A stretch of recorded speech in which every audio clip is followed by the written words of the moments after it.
Hey everyone, this is Jourdan and your mouse, Jay Mice. Coming to you from Madtown Studios Miniplex Theater. Happy New Year everyone. It's finally 2021. Yep, 2020 is no more, and it can suck it. There's been a lot of ups and downs last year. Well, who am I kidding? There's been more downs than ups. Yeah, from the virus. And the politics. And fire. So much fire. And of course the lockdown didn't help either. Not being able to go anywhere because of the mandates and being stuck at home can be a real drag. However though, the people at home are able to keep themselves entertained through the power of television. Yeah, and last year there was a huge number of people streaming movies. And there were some who were able to go out to movie theaters that were open. Yeah, we actually had some surprisingly good films back in 2020. But while we had some that were good, we also had some that were, not so good. And that's why you and me are here today. Yep, this January, we're gonna give you a series of films that we picked that were the best and some that were the worst. But before we start the video, if you're new to the channel, welcome! If this is your first time watching a video on the Madtown channel, then hit that subscribe button down below and make it official. Yep, you can check out all the new stuff on Madtown Studios, and more in the future. You can also check out more channels on down below, including mine. And finally, make sure to like, comment, and share. Alright, let's do this. Yeah, roll it, baby.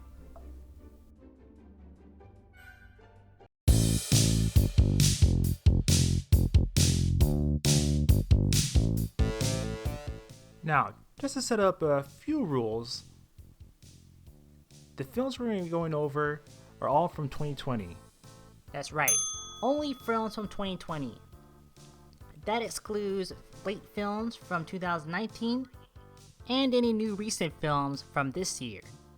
We also won't be covering any TV shows or any other kind of media. Only films. And finally, the films that we have on the list are not from the reviews from my show. And that includes Hubie Halloween, Onward, Scoob. Yeah, you get the gist. Okay, so for the videos, we're going to start off with the worst films and then end with the best films. That's right. Now, here is our first pick for the worst.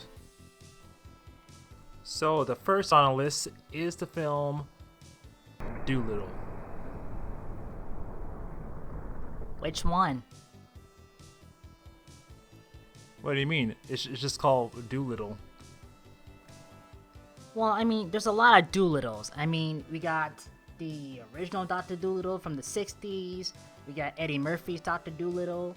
We got Dr. Dolittle 2, Dr. Dolittle 3, Dr. Dolittle 4 and 5. Yeah, there's a lot of Dr. Dolittles. Oh, well, this one so happens to be another reboot of the Dr. Dolittle franchise, which are all based off of a book by Hugh Lofting. Lay everyone down on what the story is, man. Well, Dr. Dolittle is a film made by Universal Studios and stars the one and only Robert Downey Jr. as he plays Dr. John Dolittle, who lives in his manor in 19th century England, and he has a great gift of talking to animals. However, though, he ends up getting a message from the Queen of England, who has some kind of an illness, and now Dr. Dolittle and his animal companions have to go off on this adventure to find a rare herb in order to save her life. Now, usually on my show, we'll start off with some of the facts and then get into the good and the bad. But for these videos, we're just gonna go straight down to the good and bad. So, Jordan, how about you start off first? What would you say is the quote-unquote best parts of Dolittle, if there's any? Ooh, okay. The good parts of Dolittle. Well, actually, I do have a few. I mean, Robert Downey Jr. is in it. Iron Man is in this film, so I think that's a plus. I kind of agree with you with that, but I also kind of not agree with you with that. And once we get to the bad, I'll explain why.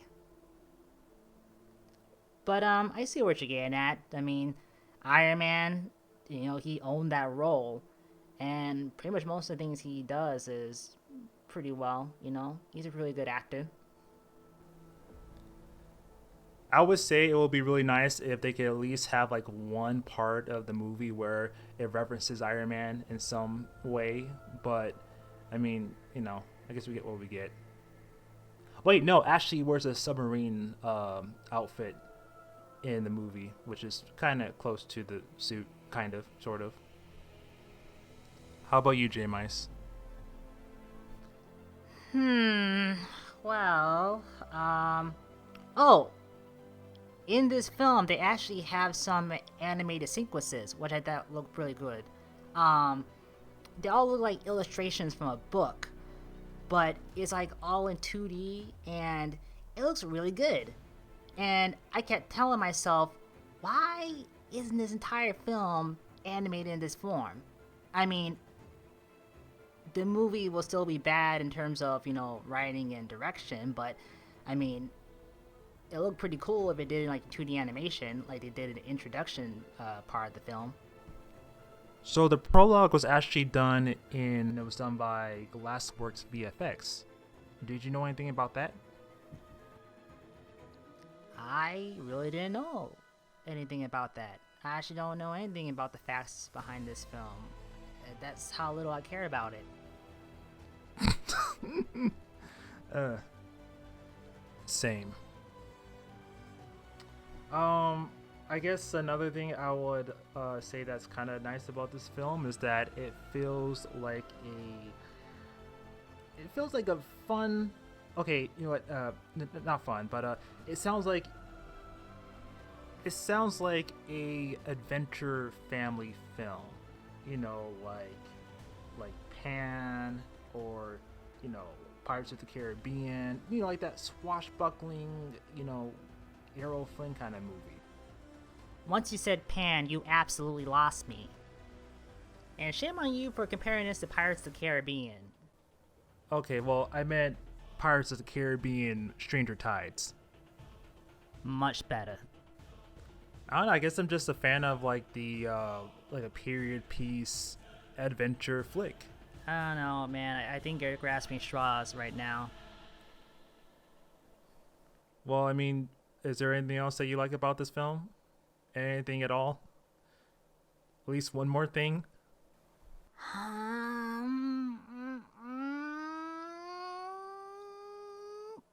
Oh, yes. My favorite scene in the film was the ending. The ending was the best. Okay, so why was the ending the best? Because it's the end. It's over. Fair point, fair point.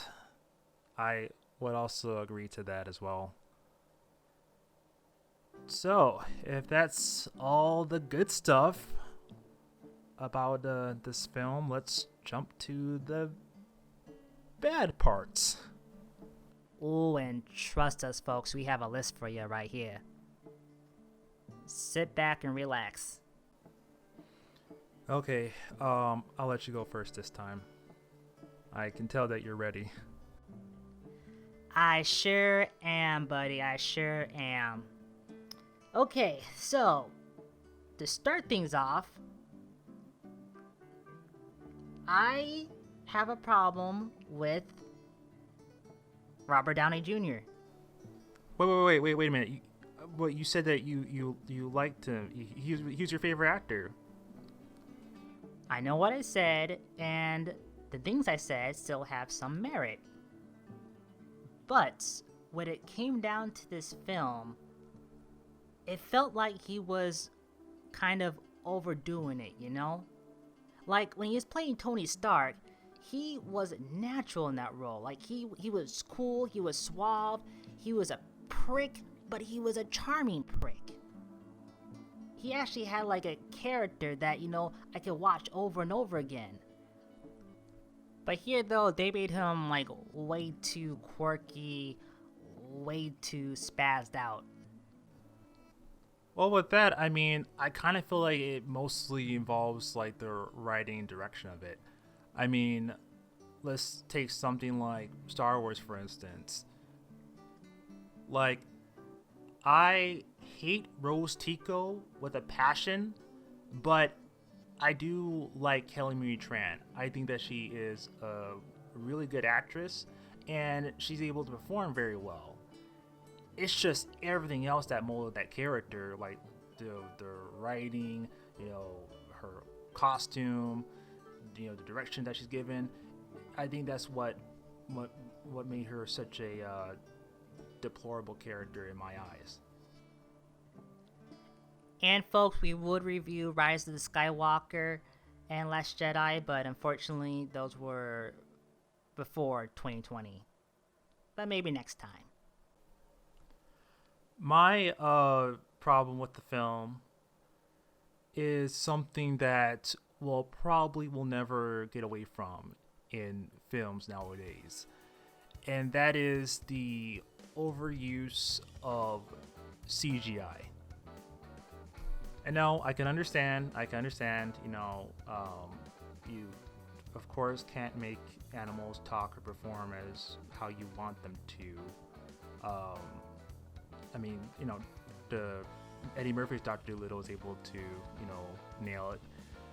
But I know that, you know, sometimes you have to use computer effects to do certain things, you know, either to create a dinosaur or create some sentient creature, you know. That's what the technology is there is for, you know. But yeah, it felt like it was almost saturated in this film, and you can just tell. You can tell what is real and what is not real, and pretty much most of those animals just weren't real, and I just lost the believability in all the scenes. It's very disheartening when I'm finally able to see my own animal brethren, the talking animals, presented in cinema. but seeing them look so ugly, I really wanted to root for them. You know, I wanted them to later on find a good career in Hollywood, but they just look so bad and so fake. They did them wrong, man. They did the animals wrong in this. It's disheartening. And you know what's even more disheartening than that? What? The noise, Jordan. The noise. Nothing but noise. I just want everyone to shut up. They just don't stop talking. In this film, it just seems like everyone was like ad-libbing. It's like Ghostbusters 2016, but even worse. I know that half of that dialogue wasn't even in the script. I mean, just stick to the script.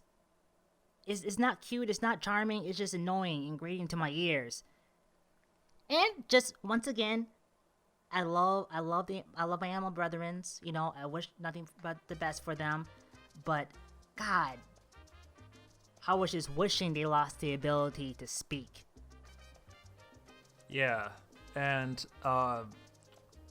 this leads to another thing that I felt like this movie can probably get rid of, and that was the kid characters or the teenagers. I honestly don't even remember their names. Do you?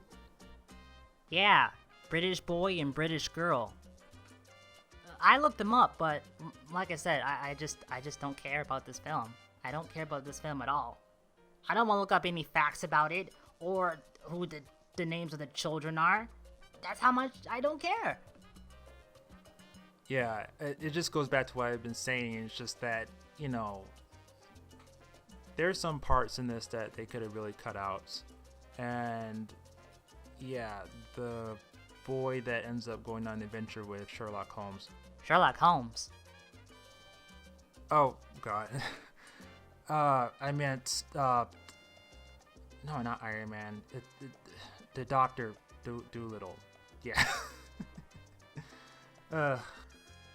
I wish this was Sherlock Holmes. A lot better movie. I mean, like, I just wasn't getting, like, a lot of, like, you know, I wasn't feeling it. I wasn't feeling, like, the heart or the dynamic between the two. Like, I was expecting there to be, like, a more father-son, or more of, like, a student-mentor kind of relationship. But the boy doesn't do much. He doesn't say much. The boy is he's just there most of the time. Well, I mean, other than, I guess, him, you know, not wanting to follow in his family's footsteps of being a hunter. Other than that, he was mostly forgettable. Yeah, even the villain was terrible. And not like terrible as in evil or terrible as in diabolical. I mean, like, he's just terrible. Trash. Garbage. Garbage. You know what else is garbage? The pacing. Yeah, this movie keeps going on and on with just, like, different events. Like, he goes to this desert city and like, meets, like, his wife's father. Oh, also, by the way, yeah, his wife died. Yeah, that's also a good character, important moment that I just don't care about. But yeah, though, there's a desert city, then there's the part where he's, like, going underwater and the villains attack, and then there's just a lot of different things going on. It's just really just mishmashed. But it just kept on going. Yeah, I kept looking at my watch to see if this movie was almost finished. Brad, do you remember when you told me that you were falling asleep during the second act of the film? Yeah, and I don't regret it. But it also just goes back to, like, the editing too. Like, I felt like they should have just went back and just like cut some of the things out. Another bad quality about this movie, and going back to, well, as you mentioned, the kids and all the talking, and that is the acting in the film. You mentioned how Robert Downey Jr. Acting wasn't on par compared to his other works. I still feel a little different about that, but I will agree that everyone else, well, most of them, especially the voice actors for the animals, they weren't bad, but I think kind of going back to what you said about direction and writing,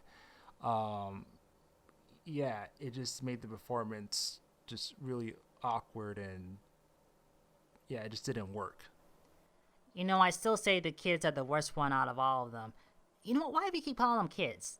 They're like 18 or in their 20s. I think the one thing, going back to Robert Downey Jr., though, that was really jarring, and I don't know if you or anyone else caught this, but didn't look like he was dubbed. Yo, I thought I was the only person who saw that. Yes, it was like his mouth was moving, but like someone like voice recorded over that. I mean, I can't say it was that bad compared to like Jet Li's character of the Emperor from Mulan. And you know, I don't even know why they even did that. I guess apparently British is a difficult language to learn. So Jay, here's a hard question that hopefully you're able to answer. But did you think that Dolittle was funny? I think it was funny. No, it was not funny. Going back to the writing, the dialogue, and the pacing, the quote-unquote humor in this film really wasn't there. The jokes were corny. The ad-libs definitely didn't help. And the rest is nothing but crude and sometimes gross out humor. And don't get me wrong, I like crude and gross out humor, but only if it's done right. Not even the nutcrack scene made you smirk? Not even the crazy cat getting his balls crushed made me chuckle. Well, I will have to say, this is probably the first time I've seen a nutshot joke in a film in a long time. But of all the weird things in this film, I think probably the weirdest and the most nastiest part of the film is... Oh, wait, no, I know where you're going at. Please don't bring that scene up. We gotta talk about it. We gotta talk about the worst in this film. And this is the absolute worst. So, there's a scene where apparently they go to this island and they confront a dragon. And trust us, that's not the weird part. No. So in the scene, the dragon apparently is sick. Something is wrong with her stomach. So Dolittle, being the doctor he is, decides to help the dragon out. And by doing this... Oh, God. By doing this, he has to take his hand and stick it up into... Oh, good heavens! Oh, no, you didn't. Oh, my God! Yeah. And, you know, if you don't believe us, you know, just type in... Actually, you know what? No, don't look it up. It'll scar you for life. In fact, I actually think this broke the internet. Oh, my eyes. My eyes were burning the whole entire scene. It's just so nasty. So nasty. Yeah, and this was another attempt for them of them trying to be funny. But not only was it not funny, but it was the most weirdest thing we've seen in this film, possibly in any film. After I saw that bagpipe squirt right out of her butthole, I thought that was like some kind of a metaphor or something. I mean, just why? That's a good question. Why? Why that scene? Why anything? Why this film? Just why? So you got anything else to say about this film? Anything bad? I think that covers it. Anything good? Oh, God, no.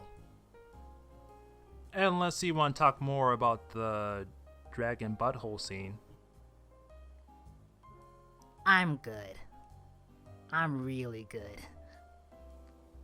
Alright then. Let's rate this bad boy. This very, very, very, very, very bad, disgusting, dastardly child of a movie. So for my rating, I am gonna give it a D+. That's actually a little high. Are you just doing it just to be nice? No. Well, yeah, kind of. Okay, to be for real, I wouldn't say that this is the worst film I have seen. I mean, 2020 is definitely on the list, but there were some moments in this where it felt kind of like as I said before, a swashbuckling adventure film. Now, if it had like better care and it was more well executed, then definitely it will be a lot higher. But for now, a D+. D for dumpster fire. I'm gonna give this film the rating G. G? Yeah, G. G as in G, this movie is horrible. So should I just put down F? I'll go with that. Well, there it is, folks. That is our rating of Dolittle. And that is how we feel about this film. But if you have seen this film, tell us what you think about it. And if you did like this film, tell us what you like about it, or what you didn't like about it. Whether it be Tony Stark, talking ostriches, or buttholes. Yummy. We'll be right back. You're nasty.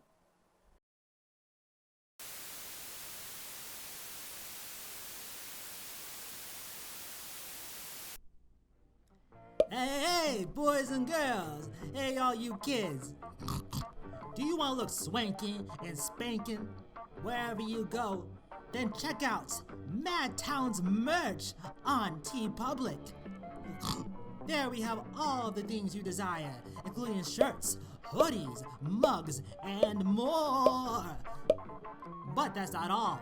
You can choose any of our designs that are OG, baby. As well as some familiar properties too.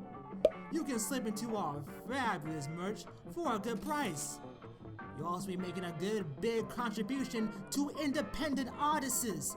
And you'll look smashing, baby. Ha! So check out Madtown merch on TeePublic. Today! Now back to the show.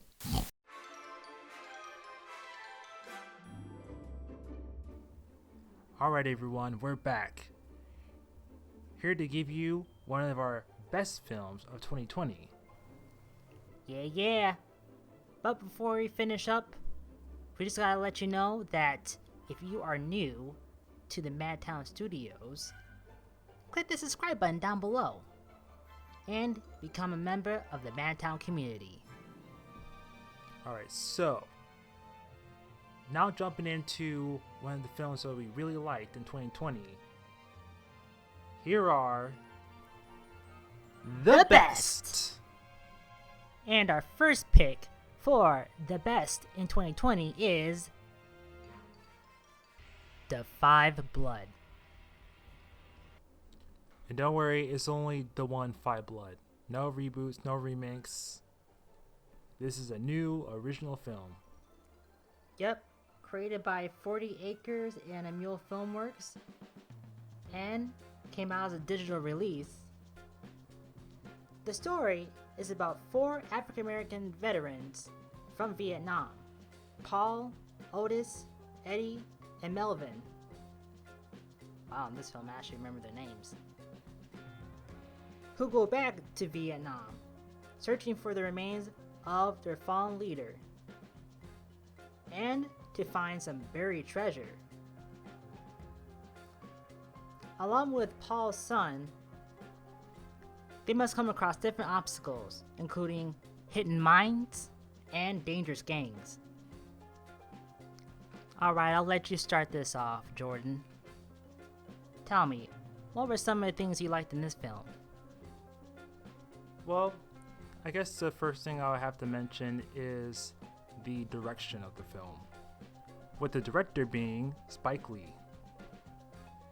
He's the kind of director with a very specific, possibly you can say political, yet imaginative vision.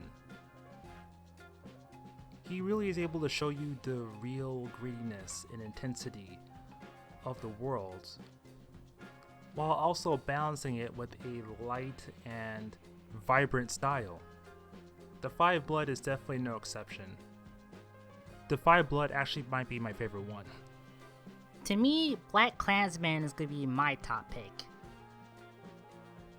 But definitely, this comes very close. And another thing that people don't really talk about a lot in terms of Spike Lee's direction is his casting choice, which is one of the things I really like about this film. You got a lot of profound actors in this. You have Delroy Lindo, Norm Lewis, Clark Peters, Jonathan Majors.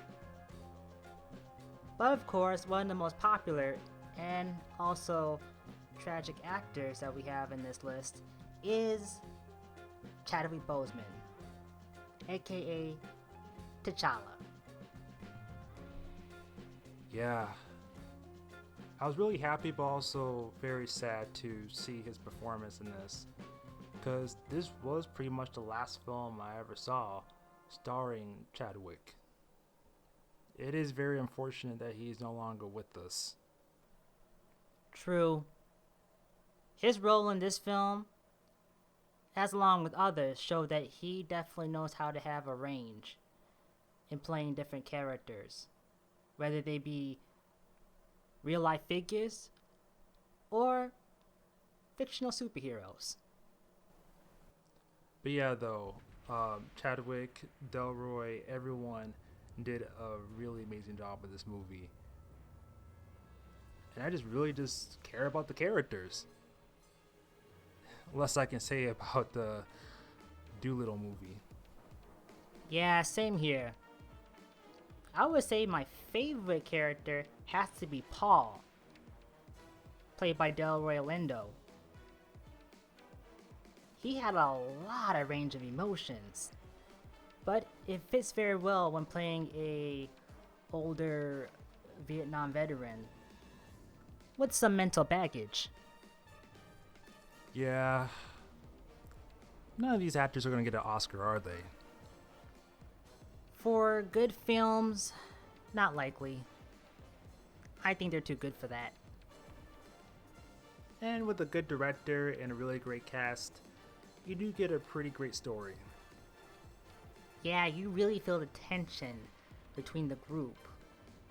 I mean, seeing their past, seeing their relationship with their leader, with Chadwick Boseman's character, it has such great raw emotion. The relationship between Paul and his son David, it's done very well. Yeah, and when I first saw that there's going to be like more characters in this as the story was going along, I thought that was going to drag it a bit, but it actually fit along pretty well, and it was once again kind of showing the power of human nature and building each other up through struggles. I mean, not to get all philosophical or anything. That's some good fluff, man. That's some good fluff. Good philosophical fluff. Now, I would say, I guess getting to if there's anything, not necessarily negative, but something that people might possibly avoid this film, is how people kind of perceive Spike Lee films. Like some directors out there, he has a very specific kind of way of filmmaking. His cinematography, his editing, his storytelling. So if you have seen his films and you're not particularly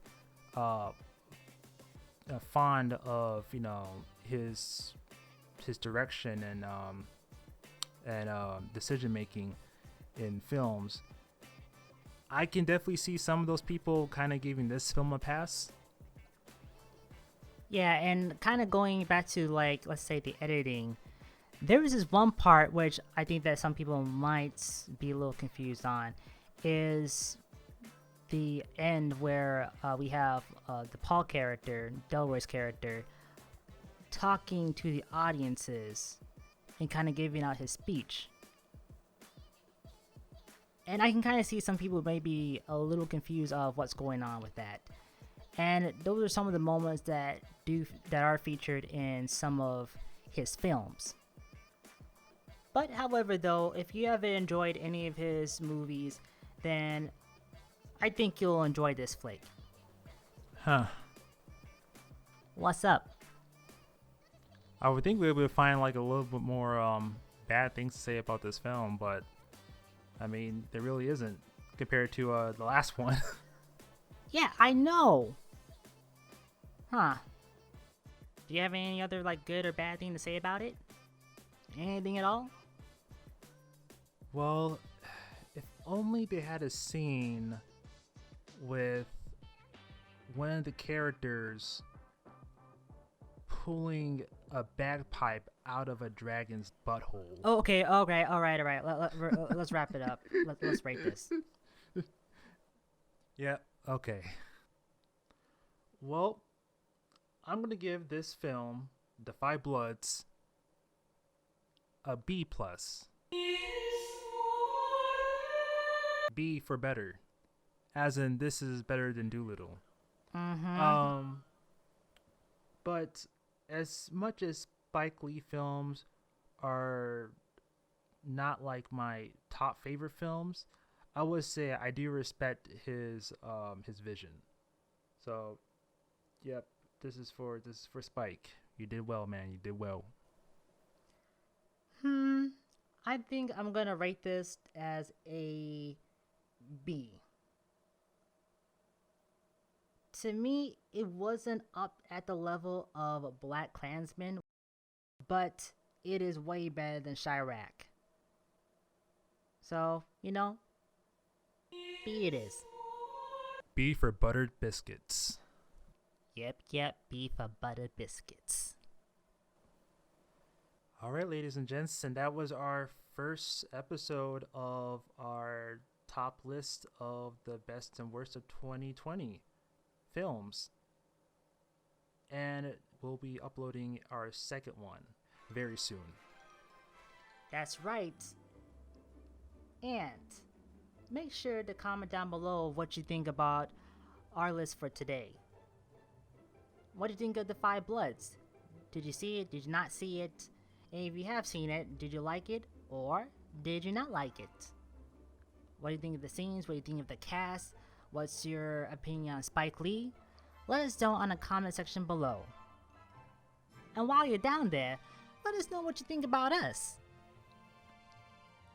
Also, too, if you are new to the channel and if you haven't tapped the subscribe button, tap it now and become a member of Madtown community.